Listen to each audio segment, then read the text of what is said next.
जय हिंद स्टूडेंट्स, स्वागत है आपका तगड़े क्लासेस पर। तो स्टूडेंट्स, जो हमारा आईयूपीएससी का एक लास्ट लेक्चर रह गया था, लगभग लास्ट ही मैं इसको कहूंगा, क्योंकि जो हमारे काम आने वाले जितने भी कंपाउंड्स है ऑर्गेनिक, वो अधिकतर हम इसमें डिस्कस कर चुके हैं। इसके बाद जब मैं स्टीरियोकेमिस्ट्री कराऊंगा तभी आईयूपीएससी नेमिंग को लूंगा, जो कि स्टीरियोकेमिस्ट्री के बेस पर होगी। तो आज कुछ और कंपाउंड्स की बात करेंगे, कुछ हेटेरोसाइक्लिक कंपाउंड्स की बात करेंगे। तो स्टार्ट करते हैं हमारा आज का लेक्चर।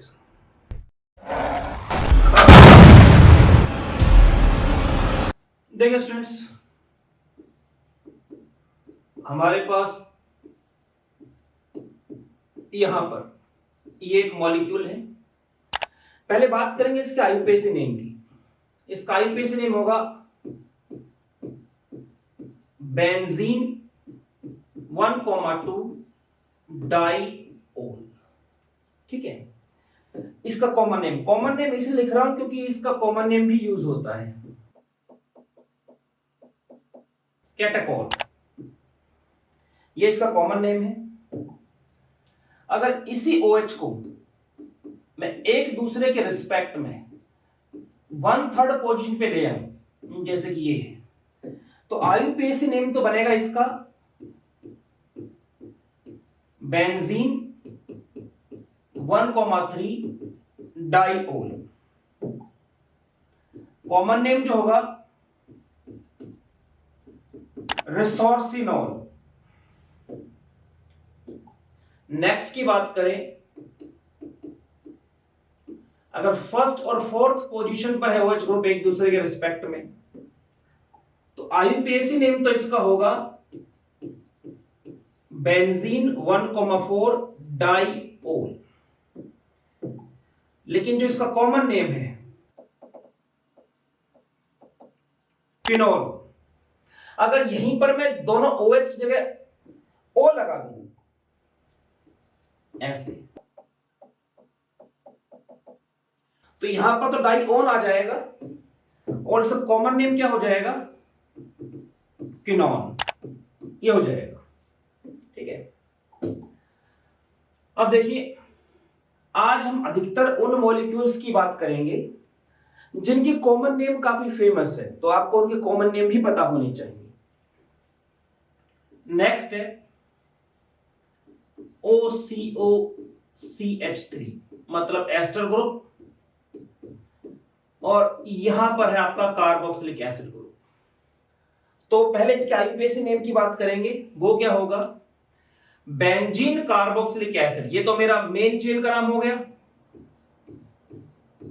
Benzene 1 carboxylic acid. और इसके 2 पे क्या है, 2 पे ऑक्सी, तो किसके साथ जुड़ा, इथेनॉइल के साथ। 2 ethanol oxy benzene 1 carboxylic acid. Common name काफी फेमस है इसका, आपने सुना भी होगा, एस्प्रिन। ठीक है, वो जो गोली आती है, इसकी दवाई आती है। देखिए नेक्स्ट जो है वो क्या है हमारे पास, CH3। यहां पर है OH। अगर मैं बात करूं इसके आईयूपीएसी नेम की, तो इसका आईयूपीएसी नेम होगा 2-मिथाइल फिनोल। ठीक है, और इसका जो कॉमन नेम है, देखो इसके 2 तरह से कॉमन नेम है। एक तो क्या है जिसमें, अब यहां पे क्या है, मैंने फिनोल को मेन ग्रुप लिया है, उसके रिस्पेक्ट में टॉलिन की, मतलब इसकी CH3 की पोजीशन बताई है। अगर मैं टॉलिन को मेन लेके चलूं तो फिर नाम क्या हो जाएगा, फिर इसका नाम हो जाएगा 2 हाइड्रोक्सी, और नहीं लगा सकते, सॉरी, 2 हाइड्रोक्सी टॉलिन। और किस नाम से फेमस है, और ये ऑर्थोक्रिसोल के नाम से, ऑर्थोक्रिसोल। अब यही पोजीशन मैं चेंज कर दूं थोड़ा सा, इसे यहां लिख दूं या यहां लिख दे। ठीक है, तो क्या नाम बन जाएगा, अब इसका नाम बन जाएगा 3 मिथाइल फिनोल, ये मेन, और इसकी पोजीशन में थर्ड पे, ये क्या बन जाएगा आपका 4 मेथाइल फिनोल। लेकिन बुक में अधिकतर कैसा लिखा मिलेगा आपको, ये लिखा मिलेगा आपको 3 हाइड्रोक्सी टोलुइन, ये आपका 4 हाइड्रोक्सी टोलुइन, कुछ जगह ये लिखा मिलेगा। और जो सबसे ज्यादा यूज होगा वो क्या होगा, मेटाक्रिसोल। आपकी एनसीईआरटी की बुक में भी इन्हें मेटा, पैरा और तो क्रिसोल ही बोला गया है। तो आपको पता होना चाहिए किसकी बात कर, कन्वर्जन आएगी। अगर आपको ये नहीं पता कि इसका स्ट्रक्चर क्या है तो आप कन्वर्जन करेंगे कैसे, इसलिए कुछ के कॉमन नेम जो है वो थोड़ा जरूरी हो जाते हैं। अब चलते हैं आगे, जैसे ये है एक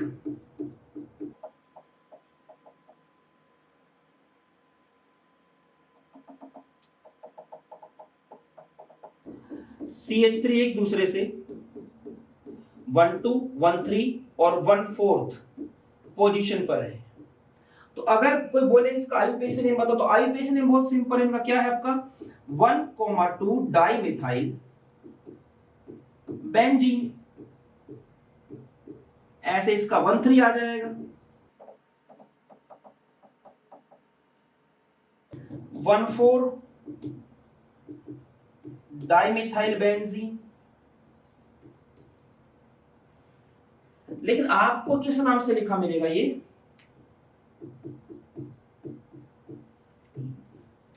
यहां पे मेटा आ जाएगा और यहां पे पैरा आ जाएगा कि भाई 2 CH3 ग्रुप है, एक दूसरे से किस किस पोजीशन पे है, बोलता ऑर्थो मतलब एडजेसेंट।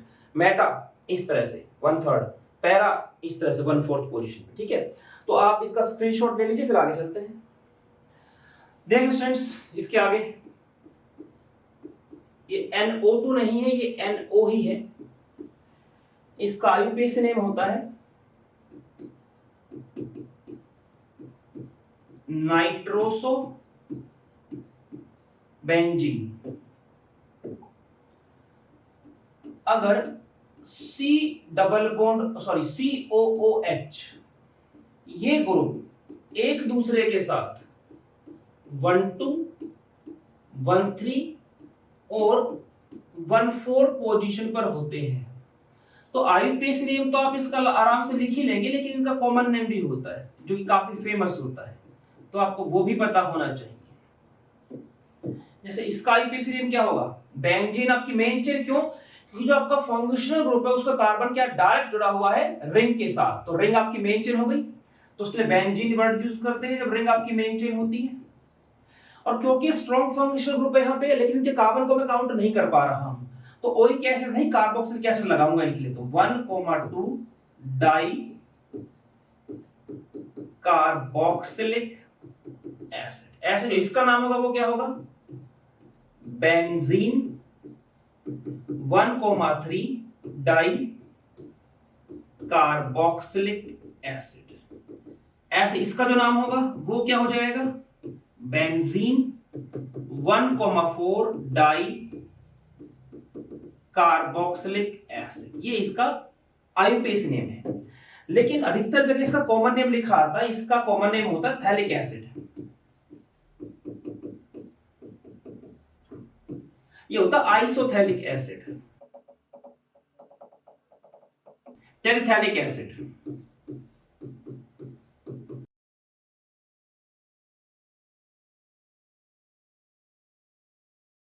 देखिए अब जो ओपन चेन होती है ना, उसमें भी कुछ ऐसे मॉलिक्यूल होते हैं जिनका कॉमन नेम बहुत ज्यादा फेमस होता है।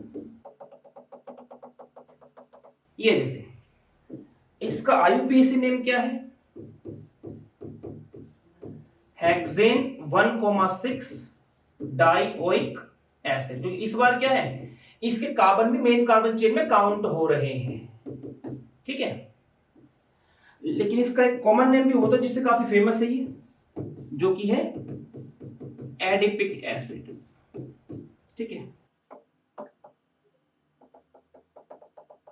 अगर 2 COOH के बीच में 8 CH2 आ जाए, 1 2 3 4 5 6 7, एक लगा दो 8,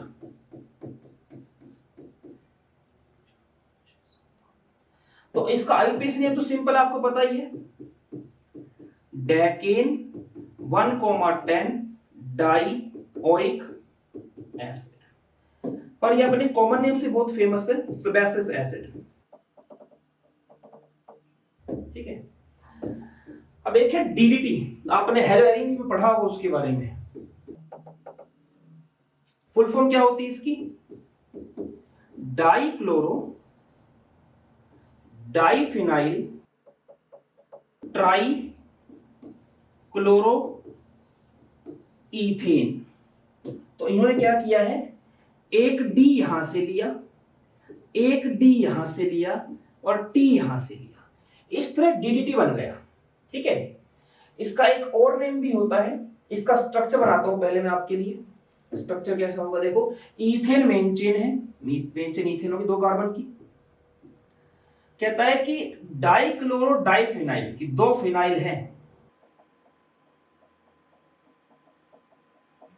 इन दोनों पे क्या लगा हुआ है, सीएल लगा हुआ है पैरा पोजीशन पे, और यहां पे आपके 3 सीएल है, ये आपका। ठीक है। तो ये डीडीटी का स्ट्रक्चर है, ये डीडीटी की आपकी फुल फॉर्म है। ठीक है। तो आप लोग इसका स्क्रीनशॉट ले लीजिए एक बार, उसके बाद आगे चलते हैं।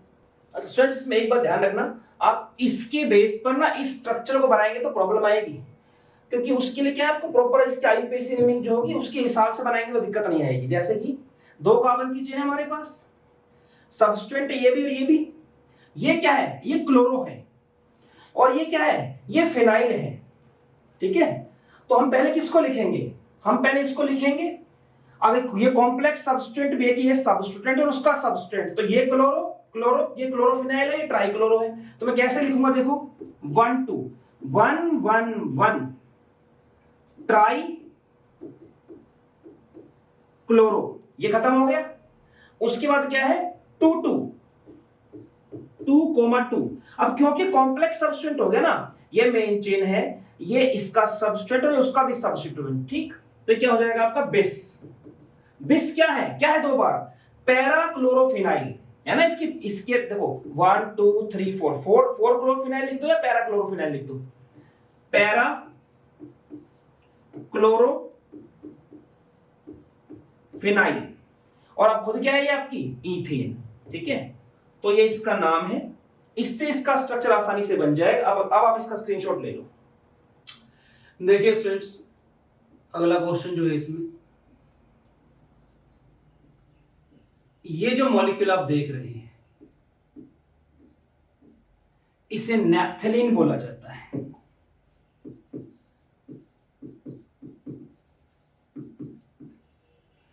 नैप्थलीन बॉल, जो कपूर की गोली बोलते हैं ना, बैट में डालते हैं जो, और वो गायब हो जाती है, और नैप्थलीन बॉल्स यही होती है। ठीक है। ये उसका केमिकल फॉर्मूला है। अगर इसमें आप एक रिंग और बढ़ा देते हैं इसी डायरेक्शन,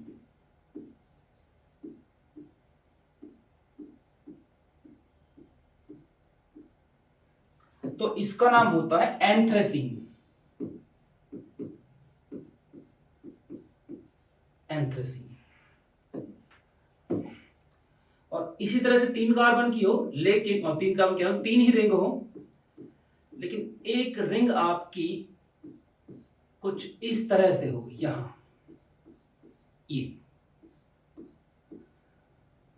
ये है, इसे फ्रेंथ्रीन बोलते हैं।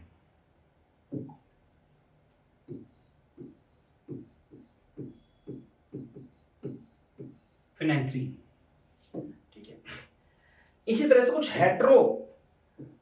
हेट्रोसाइक्लिक कंपाउंड्स होते हैं। हेट्रोसाइक्लिक का मतलब क्या होता है कि जो हमारे रिंग है ना, इसकी जो पेरिफेरी है, पेरिफेरी मतलब इसमें बाउंड्री है, ये इसमें कहीं ना कहीं कार्बन के अलावा कोई दूसरा एटम लगा हुआ मिलेगा। जैसे मैं एग्जांपल देके आपको समझाता हूं। ये है 5 मेंबर रिंग है, इसके एक कोने पे क्या लगा है, ऑक्सीजन लगा है, ना कि कार्बन। तो इसका नाम क्या होता है, फ्यूरेन। फ्यूरान, फ्यूरेन ऐसे बोलते हैं, टेट्राहाइड्रोफ्यूरॉन भी बोलते हैं इसको। आपने ना जब वो पढ़ोगे आप नेम रिएक्शन वगैरह, आप ऐसे लिखा देखोगे THF, टेट्राहाइड्रोफ्यूरॉन, क्योंकि इसमें क्या 4 हाइड्रोजन है, 1 2 3 4। ठीक है ना। तो THF यही होता है आपका THF। ठीक है। इसके अलावा O की जगह अगर यहाँ पे S आ जाए, क्योंकि उसी ग्रुप का एलिमेंट है, ग्रुप 16 का, N भी आ सकता है।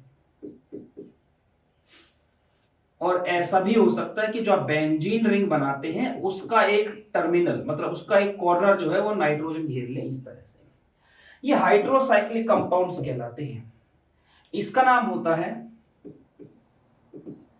थायोफीन। इसे पायरोल बोला जाता है। और ये पायरिडीन होता है, पिरिडीन।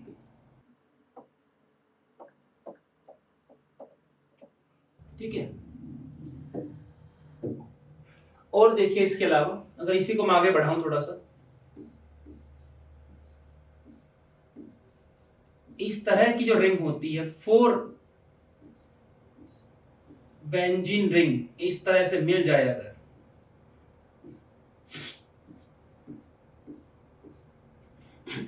ऐसे, इसका नाम होता है पायरीन। इसे बोला जाता है पायरीन। और अगर इसी की अरेंजमेंट थोड़ा सा मैं चेंज कर दूं,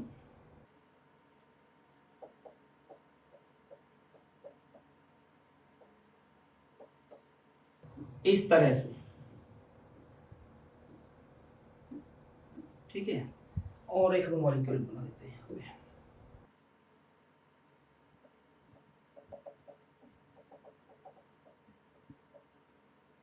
ठीक है।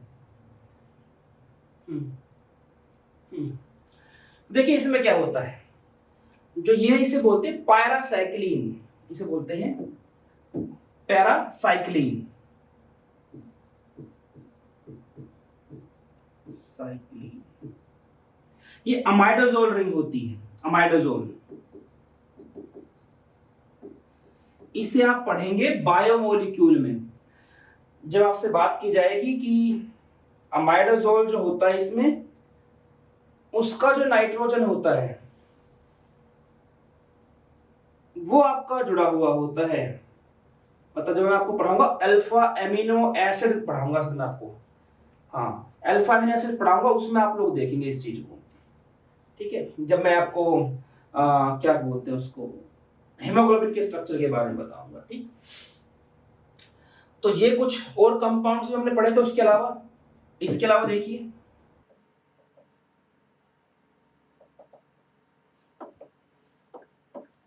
ओ, इधर आपकी रिंग है,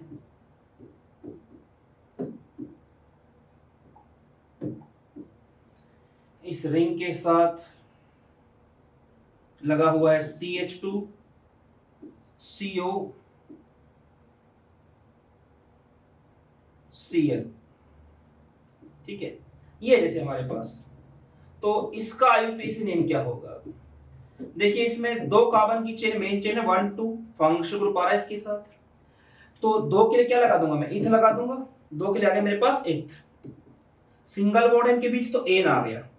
फंक्शनल ग्रुप कौन सा, एसिड क्लोराइड, जिसका सफिक्स था ऑयल क्लोराइड, अगर उसका कार्बन भी मेन कार्बन चेन में काउंट हो रहा हो तो क्या बन गया, इथेनॉइल क्लोराइड। और इसकी सेकंड पोजीशन कौन लगा है, फिनॉक्सी। अब क्योंकि सब्सटेंट है ना, तो इसको बेंजीन नहीं बोलेंगे, इसको फिनाइल बोलेंगे। और इसके अंदर लगा ईथर का ऑक्सी। देखो समझ मेरी बात को, जब मिथाइल होता था ना तो उसके ऑक्सी जोड़ते थे, ओ का, ईथर का, तो वायल को हटा के जोड़ते, क्या बनता था, मिथॉक्सी बनता था। ये क्या आपका फिनाइल, तो वायल को हटा के ऑक्सी जोड़ो, क्या बनेगा आपका, फिनॉक्सी बनेगा। ठीक है ना, तो अभी आ गया आपका फिनॉक्सी। 2 फिनॉक्सी की सेकंड पोजीशन पे जुड़ा हुआ है ये आपका। ठीक है, अच्छा ठीक है, इसका स्क्रीनशॉट ले लीजिए, आगे चलते हैं। देखिए स्टूडेंट्स, नेक्स्ट क्वेश्चन जो है हमारे पास, जो हम बेंजीन बनाते हैं, अगर उसके एक कोने को मैं कार्बन से हटा के बी से रिप्लेस कर दूं, इसका नाम क्या होता है, बोरा बेंजीन।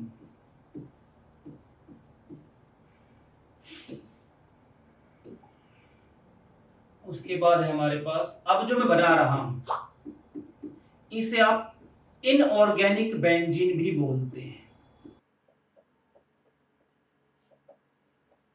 ठीक है। अब होता क्या है, नाइट्रोजन के पास तो लोन पेयर्स है, ये रहे, और इसका ऑक्टेट पूरा नहीं होता बी का, तो ये इलेक्ट्रॉन डेफिशिएंट इलेक्ट्रॉन रिच, तो ये लुईस बेस है, लुईस एसिड। तो होता क्या है, ये नाइट्रोजन अपना लोन पेयर का यूज करके यहाँ पे कोऑर्डिनेट बॉन्ड बनाने लग जाता है। तो अब इसका स्ट्रक्चर कैसा बन जाएगा, इसका स्ट्रक्चर ऐसा हो जाता है,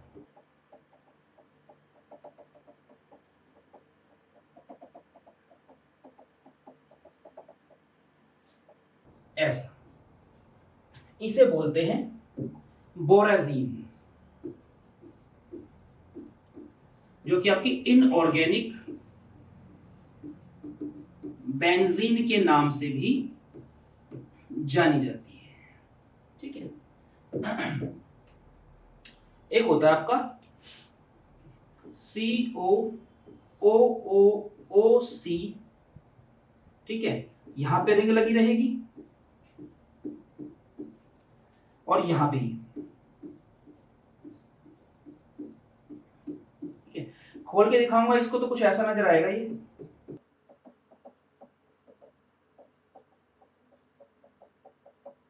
ठीक है। इसका नाम होता है बेंजोइल पेरोक्साइड। जब O और O के बीच में ऐसे सिंगल बॉन्ड होता है ना, उसे पेरोक्साइड बॉन्ड बोलते हैं, ठीक है। तो इसको बोलते हैं बेंजोइल पेरोक्साइड, बेंजोइल पेरोक्साइड, ठीक है। अच्छा, एक ये स्ट्रक्चर होता है आपका,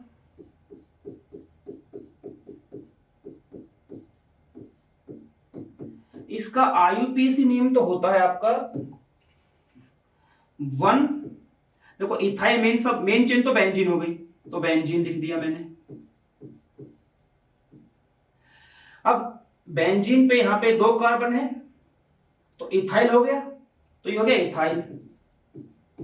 इस इथाइल की फर्स्ट पोजीशन पे क्या लगा हुआ है, इथाइल की फर्स्ट पे लगा मिथाइल, तो 1 मिथाइल इथाइल बेंजीन, ये इसका नाम होता है आईयूपीएसी। कॉमन नेम क्या होता है इसका, क्यूमीन, CUMENE, क्यूमीन, ठीक है। अगर इसको ऐसे दिखाया जाए, CH3 CH3, ये एक H था ना, यहां पे ये हो जाए OOH,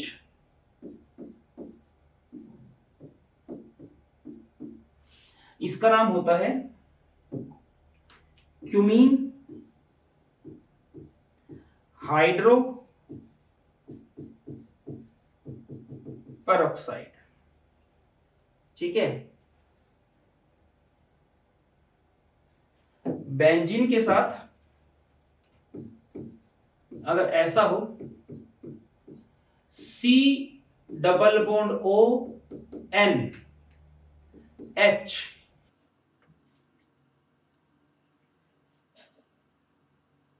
C नहीं S आएगा, S डबल बॉन्ड ON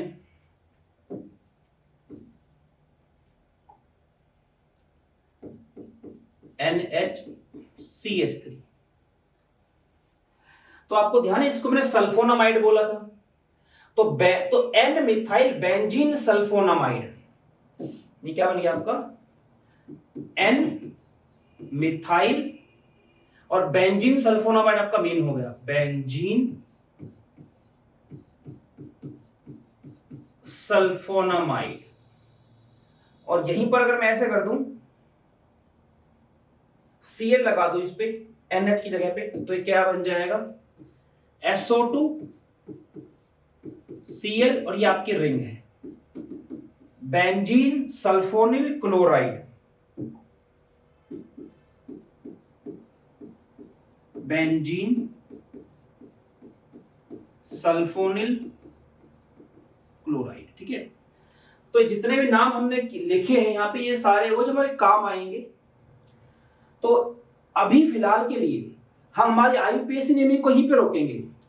जब मैं स्टीरियोकेमिस्ट्री करवाऊंगा तो उसके बेस पर भी आईयूपीएसी नेमिंग होती है, उसको मैं वहीं पर डिस्कस करूंगा, पर उसके लिए जरूरी है पहले मैं आपको कुछ स्टीरियोकेमिस्ट्री के बेसिक्स बताऊं। तो आईयूपीएससी के लिए इतना सफिशिएंट है। आप जब उसमें चाहे बोर्ड लेवल पे तैयारी करेंगे या एंट्रेंस लेवल पे तैयारी करेंगे तो जो अधिकतर कंपाउंड आ सकते हैं वो मैंने इसमें यूज कर लिए हैं। कुछ ऐसे जो रह गए हैं तो उसका अलग से लेक्चर बना के मैं डाल दूंगा। तो तक आप लोग जितना हो सकते हैं ज्ञान बटोरते रहिए, अपने टीचर्स का सम्मान कीजिए। मिलते हैं नेक्स्ट लेक्चर में, तब तक फिजिकली, मेंटली और स्पिरिचुअली तगड़े होने में ध्यान दीजिए। जय हिंद।